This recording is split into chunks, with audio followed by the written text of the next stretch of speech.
Hello students, ਅਸੀਂ ਕਾਵਿ ਕਥਾ ਸੰਵੇਦਨਾ ਕਿਤਾਬ ਦੇ ਵਿੱਚੋਂ ਪਾਠ 10ਵਾਂ ਸ਼ਹੀਦ ਕਹਾਣੀ ਨੂੰ ਪੜ੍ਹ ਰਹੇ ਸੀ। ਪਹਿਲੀ ਵੀਡੀਓ ਦੇ ਵਿੱਚ ਅਸੀਂ ਦੇਖਿਆ ਕਿ ਪੁੱਤਰ ਜਿਹੜਾ ਆ ਆਪਣੇ ਪਿਤਾ ਨੂੰ ਬਹੁਤ ਸਾਰੇ ਪ੍ਰਸ਼ਨ ਜਿਹੜਾ ਉਹ ਸ਼ਹੀਦਾਂ ਬਾਰੇ ਪੁੱਛਦਾ ਹੈ ਕਿ ਸ਼ਹੀਦ ਕੌਣ ਹੁੰਦੇ ਨੇ, ਬਹਾਦਰ ਤੇ ਕਾਫਿਰ ਜਿਹੜੇ ਆ ਉਹ ਕੌਣ ਹੁੰਦੇ ਨੇ। ਇਹ ਸਾਰੇ ਕੁਐਸਚਨ ਜਿਹੜਾ ਆ ਪੁੱਤਰ ਆਪਣੇ ਪਿਤਾ ਕੋਲੋਂ ਪੁੱਛਦਾ ਹੈ।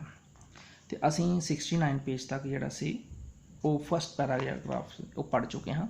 ਇੱਥੋਂ ਅਸੀਂ ਸਟਾਰਟ ਕਰਨਾ। ਲੜਾਈ ਦੇ ਉਨੀ ਦਿਨੇ ਹੀ ਇੱਕ ਹੋਰ ਅਜੀਬ ਘਟਨਾ ਘਟੀ। ਗੁਆਂਢੀ ਦੇਸ਼ ਨੇ ਅਚਾਨਕ ਹੁਸੈਨੀ ਵਾਲੀ ਸਰਹੱਦ 'ਤੇ ਹਮਲਾ ਕਰਕੇ ਉੱਥੋਂ ਦਾ ਕੁਝ ਖੇਤਰ ਆਪਣੇ ਕਬਜ਼ੇ ਵਿੱਚ ਕਰ ਲਿਆ ਸੀ। ਕਾਫੀ ਬਚਾਅ ਹੋ ਗਿਆ ਸੀ, ਪਰ ਹੁਸੈਨੀ ਵਾਲੇ ਵਿੱਚ ਲੱਗੇ ਸ਼ਹੀਦਾਂ ਦੇ ਪੁੱਤ ਚੁੱਕ ਕੇ ਲਾਹੌਰ ਲੈ ਗਏ ਸਨ, ਜਿੱਥੇ ਉਹਨਾਂ ਸ਼ਹੀਦਾਂ ਨੇ ਬੰਬ ਕਾਂਡ ਕੀਤਾ ਸੀ, ਸੰਡਰਸ ਮਾਰਿਆ ਸੀ, ਜੇਲਾਂ ਕੱਟੀਆਂ ਸਨ, ਤਸੀਹੇ ਸਹੇ ਸਨ ਅਤੇ ਹੱਸ-ਹੱਸ ਕੇ ਫਾਂਸੀ ਦੇ ਰੱਸੇ ਨੂੰ ਗਲ ਵਿੱਚ ਪਾਏ ਸਨ।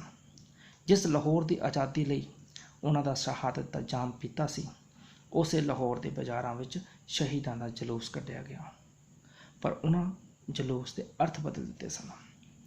ਮੇਰੇ ਪੁੱਤਰ ਨੇ ਸਾਰਾ ਪ੍ਰੋਗਰਾਮ ਲਾਹੌਰ 'ਤੇ ਟੀਵੀ ਤੋਂ ਦੇਖਿਆ ਸੀ। ਉਦੋਂ ਹੀ ਉਸ ਪੁੱਛਿਆ ਸੀ, ਇਹ ਕੀ ਕਰ ਰਹੇ ਨੇ ਡੈਡੀ? ਸ਼ਹੀਦਾਂ ਨੂੰ ਸ਼ਰਧਾਂਜਲੀ ਪੇਸ਼ ਕਰ ਰਹੇ ਹਨ ਜਾਂ ਜਿੱਤ ਦਾ ਜਸ਼ਨ ਮਨਾ ਰਹੇ ਹਨ? ਕਿਉਂਕਿ ਉਹਨੇ ਦਿਨਾਂ ਵਿੱਚ ਹੀ ਹੁਸੈਨੀ ਵਾਲਾ ਵਿੱਚ ਪਾਕਿਸਤਾਨ ਦੇ ਹਮਲਾ ਕਰਕੇ ਉੱਥੋਂ ਦੇ ਕੁਝ ਖੇਤਰ ਨੂੰ ਜਿਹੜਾ ਸੀ, ਏਰੀਏ ਨੂੰ ਆਪਣੇ ਕਬਜ਼ੇ ਵਿੱਚ ਜਿਹੜਾ ਸੀ ਲੈ ਲਿਆ ਸੀ, ਅਤੇ ਉੱਥੇ ਕੁਝ ਸ਼ਹੀਦਾਂ ਦੇ ਬੁੱਤਾਂ ਨੂੰ ਚੁੱਕ ਕੇ ਉਹ ਲਾਹੌਰ ਲੈ ਗਏ ਸਨ ਅਤੇ ਲਾਹੌਰ ਜਾ ਕੇ ਉਹਨਾਂ ਸ਼ਹੀਦਾਂ ਦਾ ਜਲੂਸ ਕੱਢਿਆ ਗਿਆ ਸੀ। ਤਾਂ ਪੁੱਤਰ ਜਿਹੜਾ ਉਹ ਇਹ ਸਾਰਾ ਪ੍ਰੋਗਰਾਮ ਜਿਹੜਾ ਸੀ ਉਹ ਲਾਹੌਰ ਦੇ ਟੀਵੀ ਤੋਂ ਦੇਖ ਰਿਹਾ ਸੀ। ਤਾਂ ਉਹ ਪੁੱਛ ਰਿਹਾ ਸੀ ਕਿ ਡੈਡੀ, ਇਹ ਸ਼ਹੀਦਾਂ ਨੂੰ ਸ਼ਰਧਾਂਜਲੀ ਪੇਸ਼ ਕਰ ਰਹੇ ਹਨ ਜਾਂ ਜਿੱਤ ਦਾ ਜਸ਼ਨ ਮਨਾ ਰਹੇ ਹਨ? ਬਹਾਦਰੀ ਦਿਖਾ ਰਹੇ ਨੇ, ਸ਼ਹੀਦਾਂ ਨੂੰ ਸ਼ਰਮਿੰਦਾ ਕਰ ਰਹੇ ਨੇ। ਮੇਰੇ ਮੂੰਹੋਂ ਤਾਂ ਨਾ ਚਾਹੁੰਦਿਆਂ ਹੋਇਆ ਵੀ ਅਚਾਨਕ ਨਿਕਲ ਗਿਆ ਸੀ, ਪਰ ਇਹ ਤਾਂ ਸਾਂਝੇ ਮੁਲਕ ਦੇ ਸ਼ਹੀਦ ਨੇ ਡੈਡੀ, ਸਾਂਝੇ ਸ਼ਹੀਦ? ਮੁੰਡੇ ਨੇ ਹੈਰਾਨੀ ਪ੍ਰਗਟ ਕੀਤੀ। ਮੁੰਡੇ ਨੇ ਕੁਐਸਚਨ ਕੀਤਾ ਕਿ ਡੈਡੀ, ਇਹ ਸ਼ਹੀਦ ਜਿਹੜੇ ਸਨ ਤੇ ਸਾਂਝੇ ਮੁਲਕ ਦੇ ਸ਼ਹੀਦ ਸਨ। 1947 ਤੋਂ ਪਹਿਲਾਂ ਜਦੋਂ ਪਾਕਿਸਤਾਨ ਤੇ ਹਿੰਦੁਸਤਾਨ ਇਕੱਠਾ ਸੀ, ਇਹਨਾਂ ਸ਼ਹੀਦਾਂ ਨੇ ਤੇ ਇੱਕੋ ਦੇਸ਼ ਵਾਸਤੇ ਜਿਹੜਾ ਸੀ ਆਪਣੀਆਂ ਜਾਨਾਂ ਕੁਰਬਾਨ ਕੀਤੀਆਂ ਸੀ, ਅਤੇ ਇਹ ਅੱਜ ਆਜ਼ਾਦੀ ਤੋਂ ਬਾਅਦ ਹਿੰਦੁਸਤਾਨ ਦੇ ਸ਼ਹੀਦ ਹੀ ਕਿਉਂ ਰਹਿ ਗਏ ਨੇ? ਪਾਕਿਸਤਾਨ ਦੇ ਸ਼ਹੀਦ ਕਿਉਂ ਨਹੀਂ ਕਹਿਲਾ ਰਹੇ? ਹਾਂ, ਪਰ ਹੁਣ ਇਹ ਵੰਡੇ ਹੋਏ ਮੁਲਕ ਦੇ ਹੀ ਸ਼ਹੀਦ ਰਹਿ ਗਏ ਨੇ ਮੇਰੇ ਪੁੱਤਰ, ਮੇਰੇ ਬੇਟਾ। ਸੁਣਿਆ ਡੈਡੀ, ਹੁਣ ਉਹਨਾਂ ਨੇ ਇਹਨਾਂ ਸ਼ਹੀਦਾਂ ਦੇ ਨਾਂ ਵੀ ਆਪਣੀ ਹਿਸਟਰੀ ਦੀ ਕਿਤਾਬ ਵਿੱਚੋਂ ਕੱਢ ਛੱਡੇ ਨੇ। ਹਜੇ ਪਿਛਲਾ ਕੁਐਸਚਨ ਜਿਹੜਾ ਸੀ ਉਹਦਾ ਆਨਸਰ ਬੇਟੇ ਨੂੰ ਮਿਲਿਆ ਨਹੀਂ ਸੀ। ਨੈਕਸਟ ਜਿਹੜਾ ਪ੍ਰਸ਼ਨ ਜਿਹੜਾ ਉਹਦੇ ਮਨ ਵਿੱਚ ਜਿਹੜਾ ਸੀ ਉਹ ਆ ਗਿਆ ਕਿ ਡੈਡੀ, ਸੁਣਨ ਵਿੱਚ ਇਹ ਵੀ ਆਇਆ ਕਿ ਉਹਨਾਂ ਨੇ ਆਪਣੇ ਇਤਿਹਾਸ ਦੀਆਂ ਕਿਤਾਬਾਂ ਵਿੱਚੋਂ ਇਹਨਾਂ ਸ਼ਹੀਦਾਂ ਦੇ ਨਾਂ ਵੀ ਜਿਹੜੇ ਉਹ ਕੱਢ ਛੱਡੇ ਨੇ। ਤਾਂ ਪਿਤਾ ਅੱਗੇ ਕੀ ਜਵਾਬ ਦਿੰਦਾ? ਹਿਸਟਰੀ ਵੀ ਤਾਂ ਪੁੱਤ ਬੰਦੇ ਹੀ ਲਿਖਦੇ ਨੇ, ਕਿਸੇ ਦਾ ਨਾਂ ਪਾ ਦੇਣ ਤੇ ਕਿਸੇ ਦਾ ਨਾਂ ਕੱਢ ਛੱਡਣ, ਭਾਵੇਂ ਕਿਸੇ ਨੂੰ ਹੀਰੋ ਬਣਾ ਦੇਣ ਤੇ ਕਿਸੇ ਨੂੰ ਜ਼ੀਰੋ। ਤਾਂ ਪਿਤਾ ਜਿਹੜਾ ਹੈ ਬੜਾ ਵਧੀਆ ਜਵਾਬ ਜਿਹੜਾ ਉਹ ਦਿੰਦਾ ਹੈ। ਕਹਿੰਦਾ ਹੈ ਕਿ ਪੁੱਤਰ, ਹਿਸਟਰੀ ਵੀ ਤਾਂ ਬੰਦੇ ਹੀ ਲਿਖਦੇ ਨੇ, ਕਿਸੇ ਦਾ ਨਾਂ ਕੱਢ ਛੱਡਣਾ ਤੇ ਕਿਸੇ ਦਾ ਨਾਂ ਪਾ ਦੇਣਾ, ਇਹ ਸਭ ਕੁਝ ਅੱਜ ਕੱਲ੍ਹ ਬੰਦਿਆਂ ਦੇ ਹੱਥ ਵਿੱਚ ਜਿਹੜਾ ਉਹ ਰਹਿ ਗਿਆ ਨੇ। ਕਿਸੇ ਨੂੰ ਹੀਰੋ ਬਣਾ ਦੇਣਾ ਤੇ ਕਿਸੇ ਨੂੰ ਜ਼ੀਰੋ ਬਣਾ ਦੇਣਾ, ਇਹ ਸਭ ਕੁਝ ਜਿਹੜਾ ਆ ਉਹ ਬੰਦਿਆਂ ਦੇ ਹੱਥ ਵਿੱਚ ਜਿਹੜਾ ਉਹ ਰਹਿ ਗਿਆ ਹੈ। ਮੈਂ ਆਪਣੇ ਚਿਹਰੇ ਦੀ ਦੁਖਤੀ ਰੱਖ ਛੁਪਾਉਣਾ ਚਾਹੁੰਦੇ ਹੋਏ ਵੀ ਨਹੀਂ ਸੀ ਛੁਪਾ ਸਕਿਆ। ਨੈਕਸਟ ਹੈ, ਹੀਰੋ ਹੁੰਦੇ ਨੇ ਜਾਂ ਬਣਾਏ ਜਾਂਦੇ ਨੇ ਡੈਡੀ? ਮੁੰਡਾ ਇੱਕ ਹੋਰ ਸਵਾਲ ਉਲਾਰਦਾ ਹੈ। ਹੁਣ ਨੈਕਸਟ ਜਿਹੜਾ ਕੁਐਸਚਨ ਜਿਹੜਾ ਸੀ ਕਿ ਬੇਟਾ ਆਪਣੇ ਪਿਤਾ ਕੋਲ ਪੁੱਛਦਾ ਕਿ ਡੈਡੀ, ਹੀਰੋ ਜਿਹੜੇ ਉਹ ਹੁੰਦੇ ਨੇ ਜਾਂ ਬਣਾਏ ਜਾਂਦੇ ਨੇ? ਬਾਪ ਕੀ ਜਵਾਬ ਦਿੰਦਾ? ਆਨਸਰ ਪਿਤਾ, ਕਦੀ ਕਦੀ ਬਣਾਏ ਵੀ ਜਾਂਦੇ ਨੇ ਬੇਟਾ।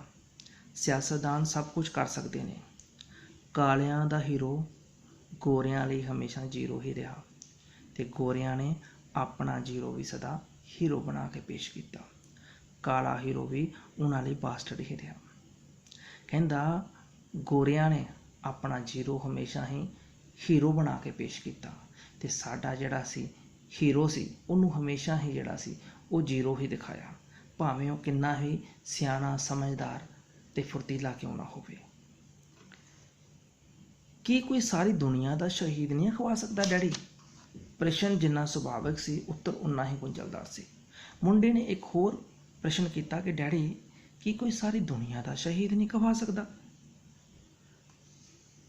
ਬੇਟਾ ਜਦੋਂ ਇਹ ਕੁਐਸਚਨ ਪੁੱਛਦਾ ਹੈ ਤੇ ਪਿਤਾ ਕੀ ਜਵਾਬ ਦਿੰਦਾ ਹੈ? ਕਦੀ ਮੌਕਾ ਜ਼ਰੂਰ ਆਏਗਾ ਬੇਟਾ, ਅਜੇ ਧੁੰਦ ਹਨੇਰਾ ਹੈ, ਸਾਜ਼ਿਸ਼ਨੁਮਾ ਮਾਹੌਲ ਹੈ। ਤੇ ਪਿਤਾ ਕਹਿੰਦਾ ਹੈ ਕਿ ਬੇਟਾ ਕਦੀ ਮੌਕਾ ਜ਼ਰੂਰ ਆਏਗਾ, ਇੱਕ ਸ਼ਹੀਦ ਜਿਹੜਾ ਆ ਉਹ ਸਾਰੀ ਦੁਨੀਆ ਦਾ ਸ਼ਹੀਦ ਵੀ ਜਿਹੜਾ ਕਹਿਲਾਏਗਾ, ਪਰ ਹਜੇ ਹਨੇਰਾ ਆ। ਪਿਛਲੇ ਦਿਨੀ ਪੰਜਾਬ ਦੇ ਇੱਕ ਉੱਘੇ ਸ਼ਹਿਰ ਵਿੱਚ ਇੱਕ ਹਾਦਸਾ ਵਾਪਰ ਗਿਆ। ਦੋ ਫਿਕਰੇ ਆਪਸ ਵਿੱਚ ਉਲਝ ਪਏ। ਤੇਜ਼ ਹਥਿਆਰਾਂ ਨਾਲ ਲੜਾਈ ਹੋਈ, ਪੁਲਿਸ ਨੂੰ ਗੋਲੀ ਵੀ ਚਲਾਉਣੀ ਪਈ ਸੀ। ਇੱਕ ਫਿਕਰੇ ਦਾ ਕਾਫੀ ਜਾਨੀ ਨੁਕਸਾਨ ਹੋਇਆ। ਇੱਕ ਅਖਬਾਰ ਦੀ ਸੁਰਖੀ ਲਾਈ, ਕਹਿੰਦੇ ਕਿ ਪਿਛਲੇ ਦਿਨੀ ਪੰਜਾਬ ਦੇ ਵਿੱਚ ਇੱਕ ਘਟਨਾ ਵਾਪਰੀ। ਦੋ ਧਿਰੇ ਆਪਸ ਵਿੱਚ ਜਿਹੜੇ ਉਹ ਭਿੜ ਗਏ, ਗੋਲੀ ਵੀ ਚਲੀ ਉੱਥੇ। ਕਹਿੰਦੇ ਇੱਕ ਫਿਕਰੇ ਦੇ ਯਾਨੀ ਇੱਕ ਧੜੇ ਦੇ ਕਾਫੀ ਸਾਰਾ ਨੁਕਸਾਨ ਹੋਇਆ ਤੇ ਕੁਝ ਲੋਕੀ ਜਿਹੜੇ ਸੀ ਉਹ ਮਰ ਵੀ ਗਏ।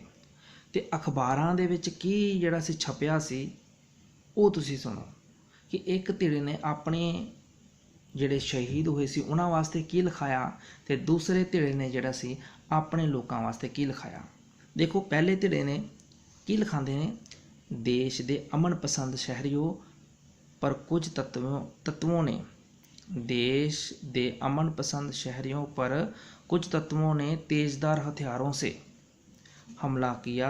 जवाबी कार्रवाई में कुछ गुंडे मारे गए और बहुत से जख्मी हो गए।